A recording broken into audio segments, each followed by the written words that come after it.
se está tudo em paz na sua vida, tem alguma coisa errada.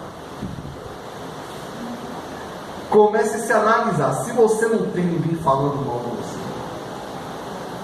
então você não deve ser cristão. Porque onde está todo mundo reunido no bar bebendo, todo mundo é betado pelo álcool, está tudo bem. Mas quando começa um se rebelar, dizer que não vai beber, vai para o centro espírita, é que começa a confusão.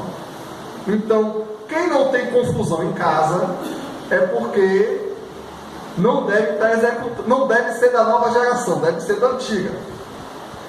Porque a nova geração está em pé de guerra, como Jesus previu há 2000 anos. Porque Kardec previu isso há 160 anos, que haveria uma confusão entre o novo e o antigo. Quando eu falo dessa previsão de Kardec, eu lembro de Fritjof Capra, que escreveu o livro O Ponto de Mutação, que é baseado no oráculo chinês, o I Ching, que diz que quando tudo estiver ruim e os opostos estiverem confusos, virá um ponto de mutação. Mas a mudança não será feita pela violência, ela será feita pela harmonização dos contrários.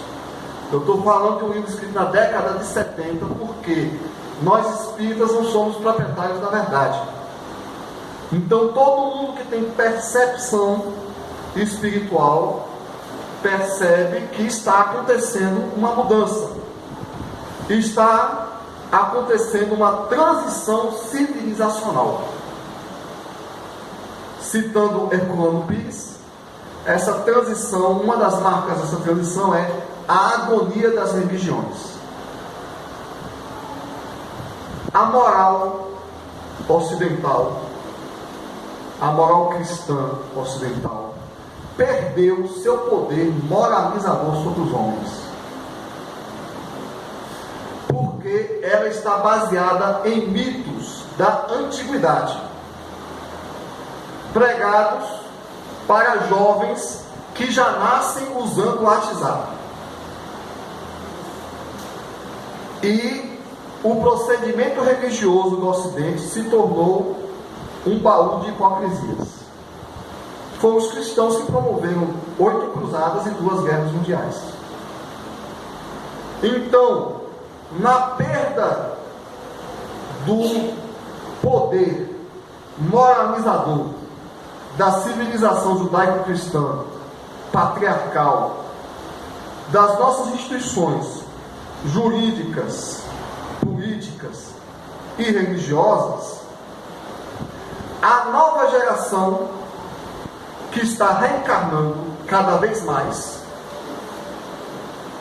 ela se encontra diante de um modelo educacional completamente inadequado para ela, mas o novo ainda está por vir.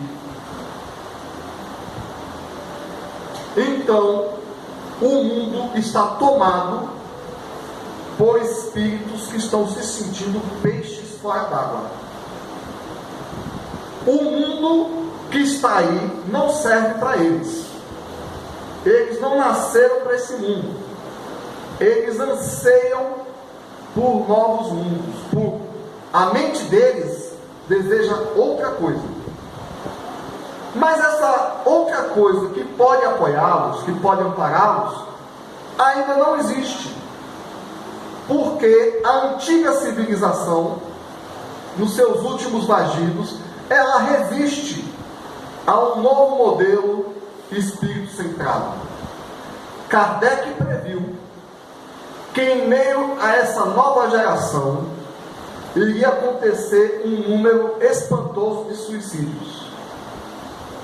Se não me engano, em obras póstumas. Por quê? Porque a nova geração tem outra coisa importante. A nova geração não é de espíritos santos, não. Né? Não, seu filho não é um iluminado, não é um anjo, Não é nada disso. O mundo de regeneração não será caracterizado por pessoas santas. Ele será caracterizado por pessoas que realizam aquilo que Kardec coloca no Evangelho segundo o Espiritismo para se identificar o bom espírita. Alguém lembra? O bom espírita será reconhecido pelos esforços que faz para domar suas más tendências. Essa é a nova geração. Porque também aí no misticismo se criou uma teoria sobre essas crianças que estão nascendo, que elas são iluminadas, que ela tem cor de cristal, que ela tem... Não é nada iluminado não. É gente como a gente. Mas é uma geração de espíritos que cansaram do erro e que estão reencarnados, comprometidos com a sua moralização. Então, quando eles veem o pai dando aula de moral e saem de casa para ir para o bar, ele não aceita. Esses espíritos não aceitam mais a hipocrisia. Eles já sofreram demais, eles já fizeram 8 cruzadas, já crucificaram Jesus, já queimaram Joana d'Arc. Então eles não estão mais aqui para brincadeira. Esses espíritos não estão mais aqui para você fumar e dizer para eles que ele não pode fumar, para você mentir e dar uma de paladino da verdade. Mas são espíritos conflitados. O mundo de regeneração não é um mundo de espíritos superiores, é um mundo de espíritos esforçados. E portanto, a nova geração está cometendo suicídio a centenas, porque eles se sentem um peixe fora d'água, como nós dissemos. Porque é preciso um novo modelo civilizatório para o homem do terceiro milênio.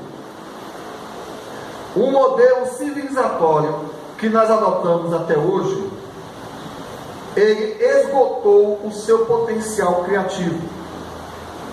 Nós espíritas não dizemos que as religiões estão erradas, que a igreja é do Satanás, nada disso. Pelo contrário, a igreja católica salvou a civilização ocidental da barbárie no momento da queda do Império Romano. Ou era o catolicismo, ou era um monte de bárbaros se matando. Não se trata então de criticar as religiões do passado. A questão é o seguinte: é que esse modelo pedagógico colocado para a humanidade se esgotou.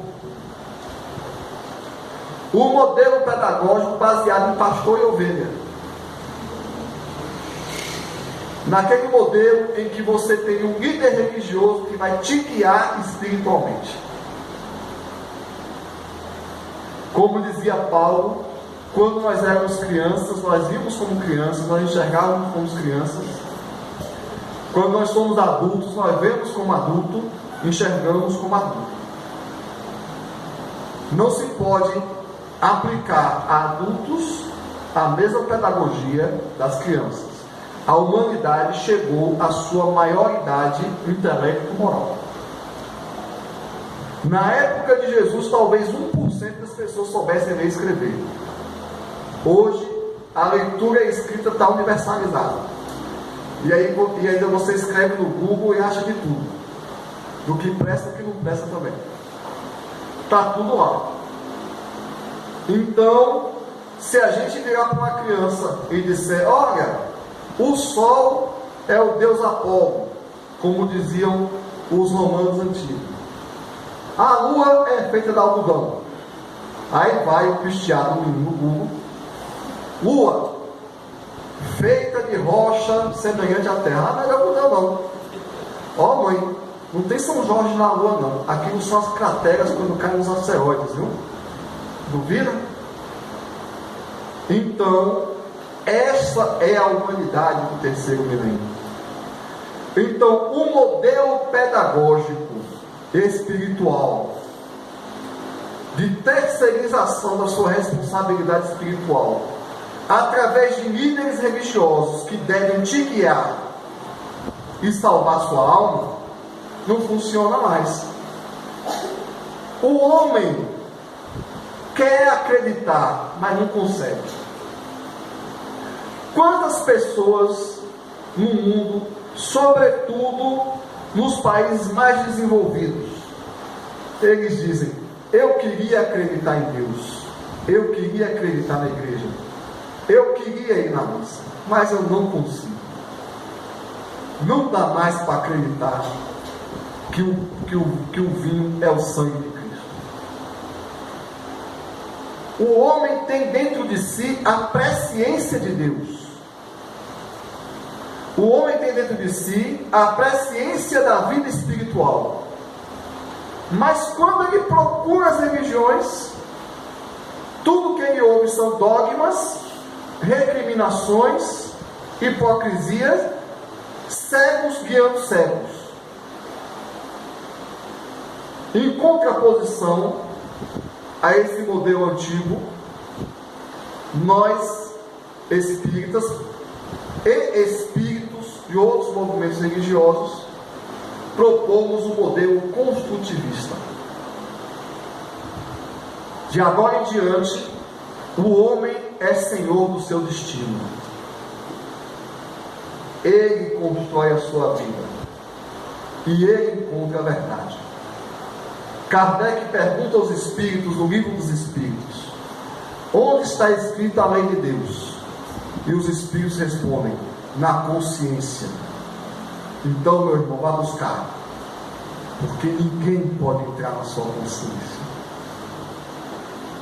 Somente o próprio interessado pode acessar a sua consciência. E Kardec pergunta: se a lei de Deus está dentro de todos os homens, na consciência, por que os homens cometem o erro? Os espíritos respondem: porque as más paixões sobrepõem a voz da consciência.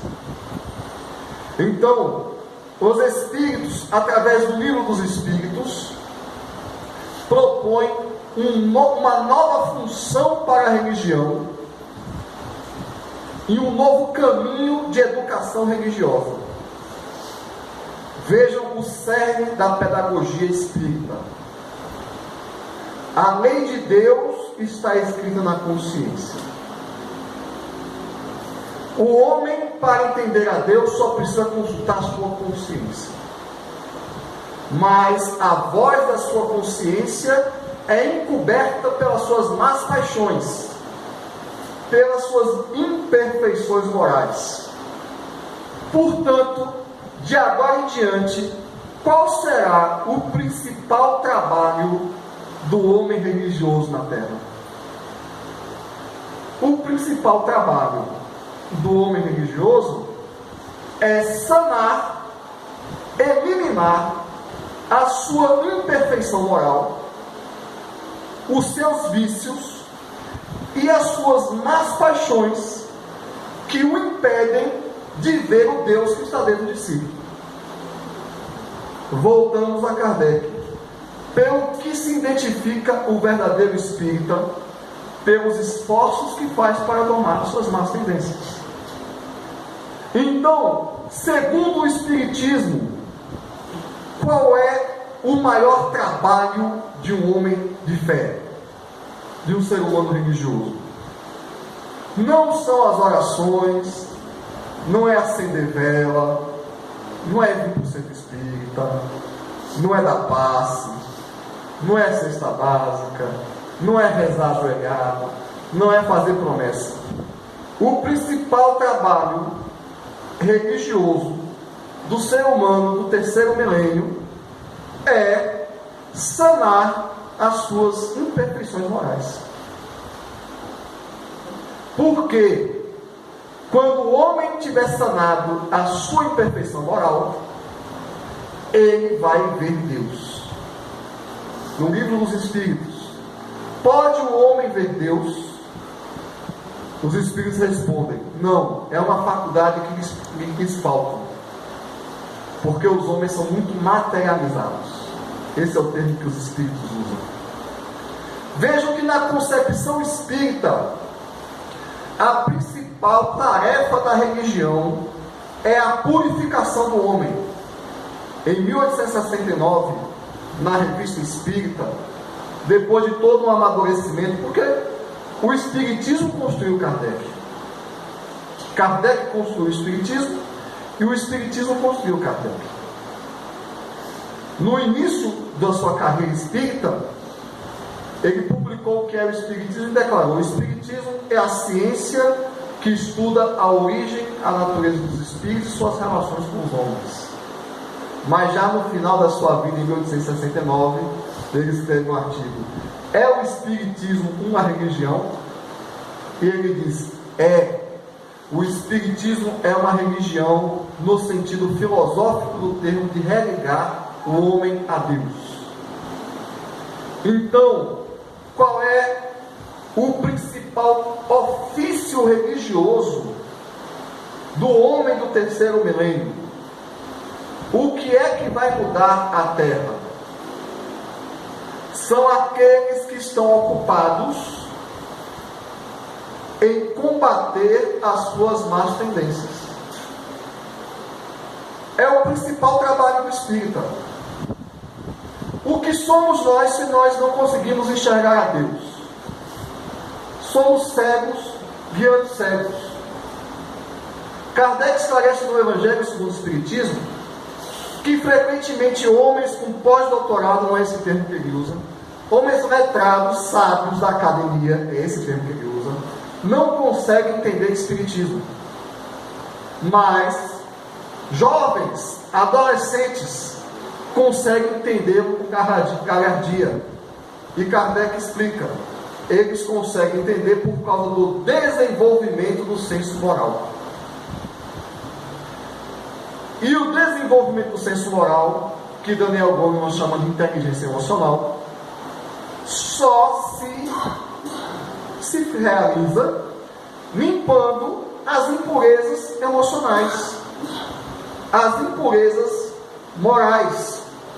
O que eu quero dizer? Você pode botar uma pessoa lá na federação para fazer EJA com Elmo durante 10 anos. Elmo vai se esforçar muito. Meu filho, Espiritismo é isso, Espiritismo é aquilo.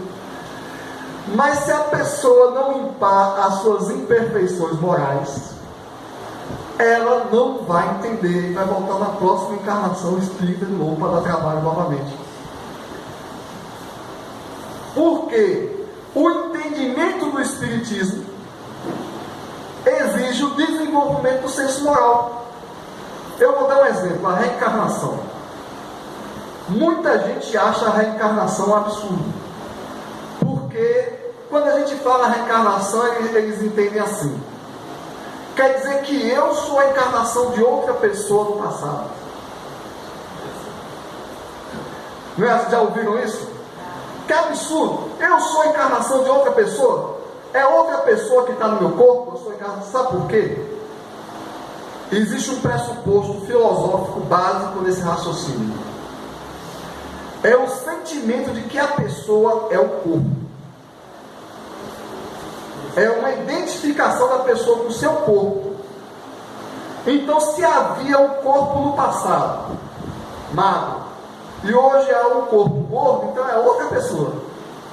Aliás, tem um pessoal que entra no salão de beleza, pinta o cabelo e sai de lá, outra pessoa, né? Então, você quer dizer que eu fui a reencarnação da morena no passado? Essa identificação com o corpo não é algo racional, é algo emocional. Se a pessoa acha que ela é um corpo, ela nunca vai entender Espiritismo. Quando o Espiritismo coloca que o corpo é só uma vestimenta, a pessoa é seu psiquismo, o corpo é uma roupa.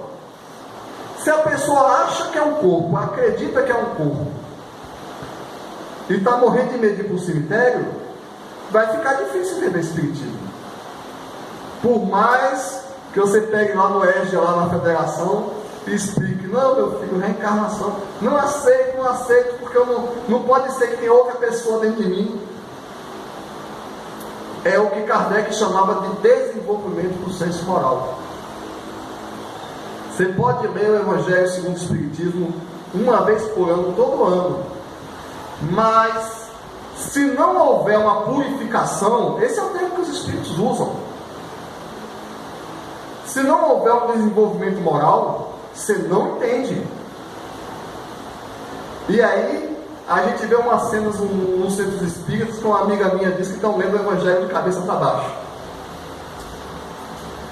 Eu lembro de um trecho do livro Renúncia, de Chico Xavier. Um fidalgo espanhol estava comentando a Bíblia. E ele dizia: Jesus mandou orar e vigiar. Como é que eu vou vigiar sem exército? Emmanuel nos esclarece na introdução, se não me engano, deste livro, ou do livro Paulo Estevão, sobre o perigo do raciocínio sem as clarezas do sentimento. Então, o principal trabalho de um espírita, que é o principal trabalho de um verdadeiro cristão, é limpar do seu corpo espiritual a sujeira que o separa de Deus. Aliás, Jesus expressou isso quando na parábola das virgens roupas. Carlos Torres Pastorino, no livro Sabedoria do Evangelho, nos esclarece que toda vez que Jesus está falando de casamento, ele está falando do casamento do homem com Deus. Deus é o marido e o homem é a noiva. E as virgens loucas são aquelas que estão esperando o noivo, mas não têm a veste nupcial.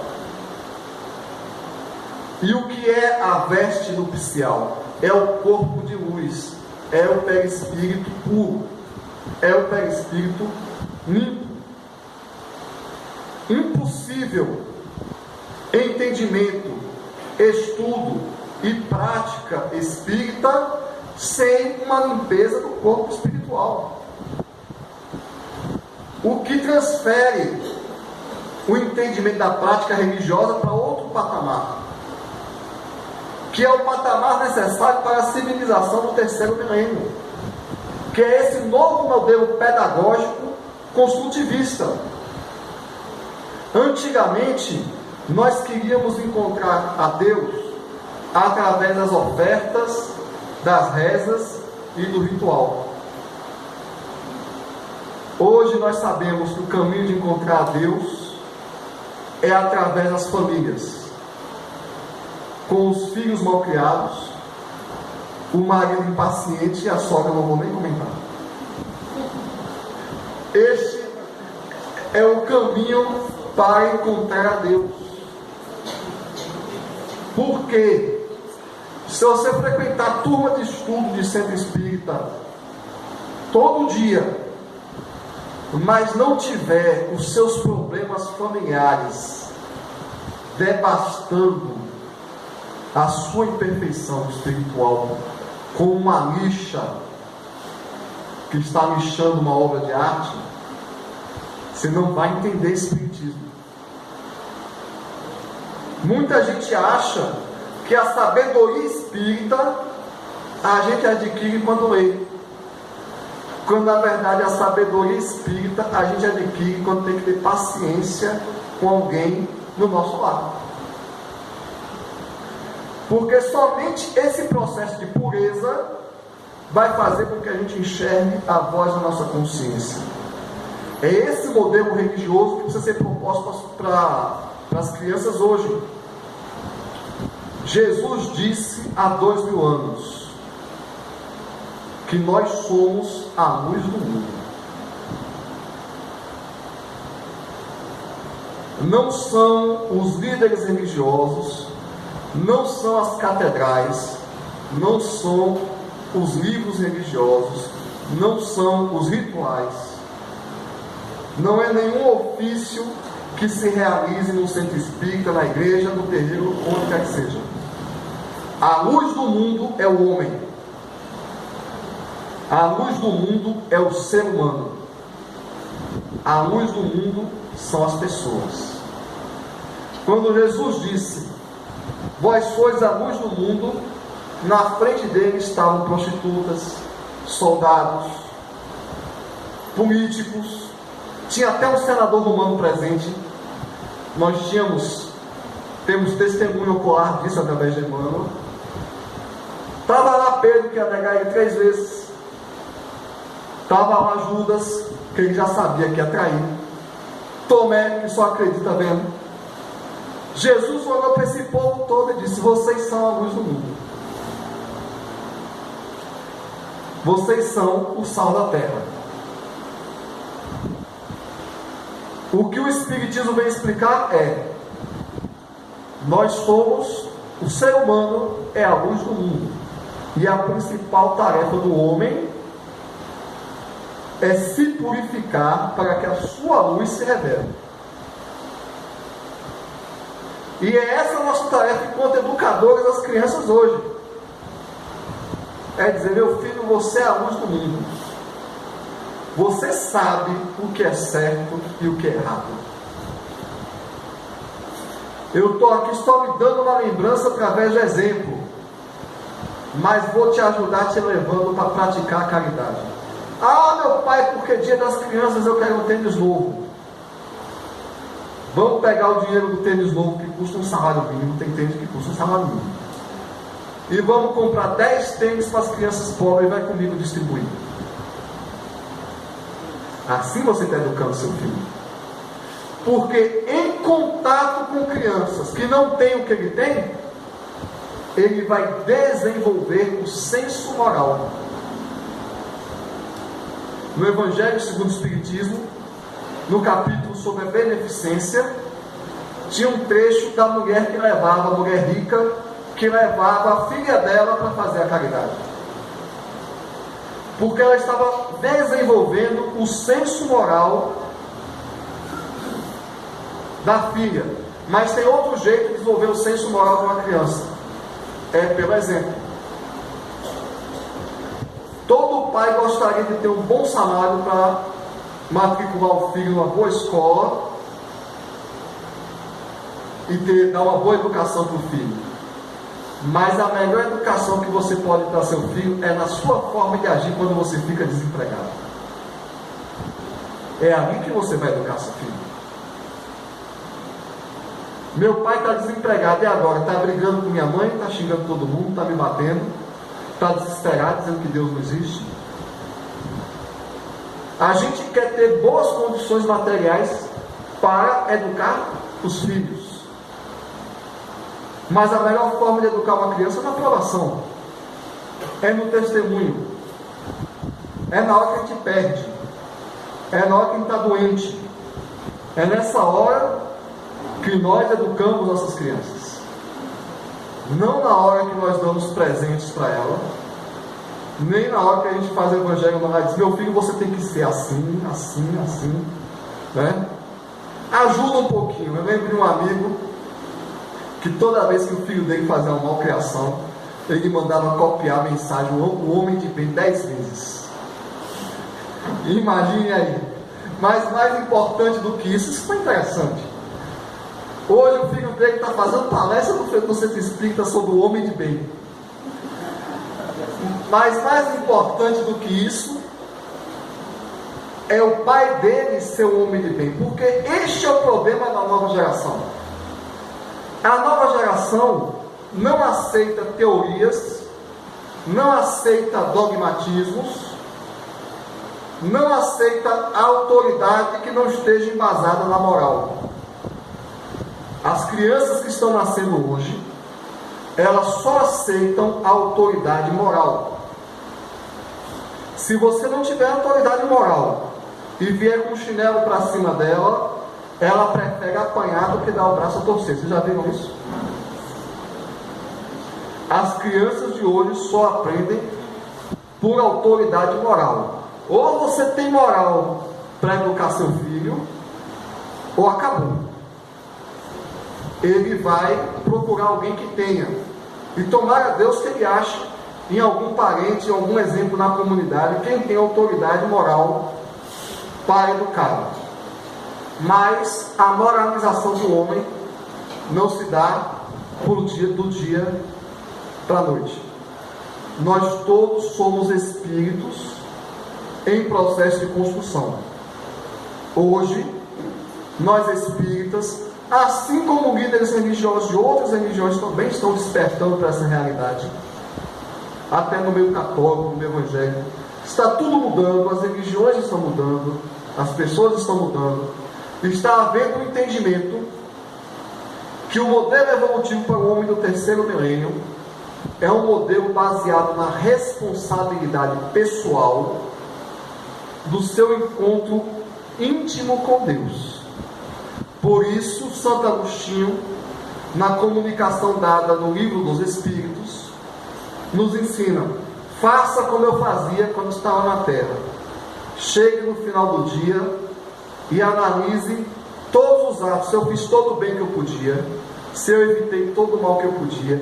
Ele chega a falar assim, isso é no homem de bem: se eu causei alguma contrariedade que eu poderia ter evitado.